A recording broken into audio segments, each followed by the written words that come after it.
When you go silent, a narcissist doesn't feel peace. They feel panic. Not the kind of panic you see on the surface. It's the quiet kind. The kind that shows up in their late-night texts, their sudden check-ins, and their strange mood swings when you stop giving them what they want most, your attention. And that's the first thing you need to know. Narcissists don't crave love the way you do. They crave access to you. In the next few minutes, you're going to see exactly why your silence is so powerful, why it makes them a spiral inside, and what they do to pull you back in when they feel that grip slipping. By the end, you'll recognize every one of their panic moves, and you'll know how to stay calm when they try them on you. Think about what usually happens when you try to talk to a narcissist about a problem. You bring up something that hurt you, and somehow, within minutes, you're defending yourself. They talk over you. They twist your words. They drag you into long arguments where you're repeating the same thing, hoping they'll finally understand. You leave those conversations exhausted, doubting your own memory, and sometimes even apologizing for how you brought it up. That back and forth is not an accident. To them, that emotional chaos is proof that they still matter to you. Your reactions, your anger, your tears, your explanations are all supply. Curiosity beat. So what happens when you suddenly remove all of that? When you go quiet, you don't just stop talking. You turn off their favorite source of energy. No arguments, no long essays, no late-night calls trying to fix what they broke. Just space. At first, they might act like nothing has changed. They might even seem relieved. But that doesn't last long, because silence doesn't just remove noise. It removes control. Narcissists need to feel in control of three things: how they look, how you feel, and how the story about what happened is told. When you're engaging, they can manage all three. They can spin things, guilt you, love bomb you, or start a fight just to get you reacting. But your silence blocks that. They can't read your tone. They don't know if you're angry, done, or finally waking up. They don't know who you're talking to now, what you've realized, or what you might say about them. For someone who survives on image and control, that uncertainty is terrifying. But they won't call it fear. They'll call it confusion, concern, or being hurt by how you're acting. Curiosity beat, and this is where most people get fooled, because their first panic response rarely looks like panic. It looks like care. On the outside, they may look calm. They may post like everything is fine.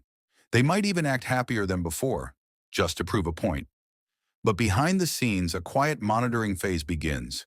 They start checking your stories, your posts, your likes, who you're interacting with, what time you're online. They might ask mutual friends how you're doing, framed as concern. I'm just worried they've been distant lately. They're not actually trying to understand your feelings. They're scanning for one thing. Do I still have a hold on you? If there's no meltdown, no rant, no dramatic post about them, that's when the anxiety rises. Curiosity beat. And when watching you from a distance isn't enough, they take the next step, one that's easy to mistake for genuine care.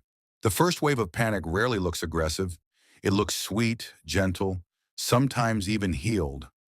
Suddenly, they send a friendly message. Hey, just thinking of you. Or a memory.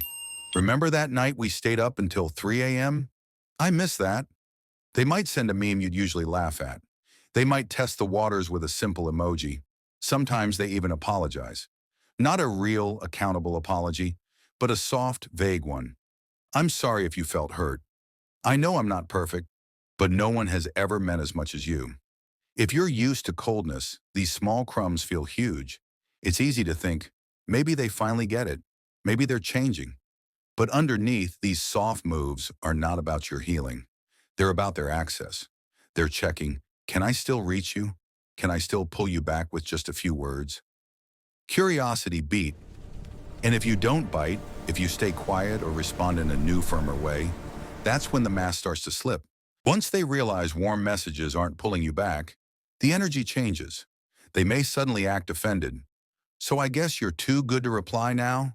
Or, wow, I see how much I meant to you. They might play the victim. Everyone leaves me eventually. I thought you were different. Or they twist your boundary into an attack. You're being childish. You're punishing me with silence. You're the toxic one. Notice what's happening here. You took space to protect your mind and your emotions.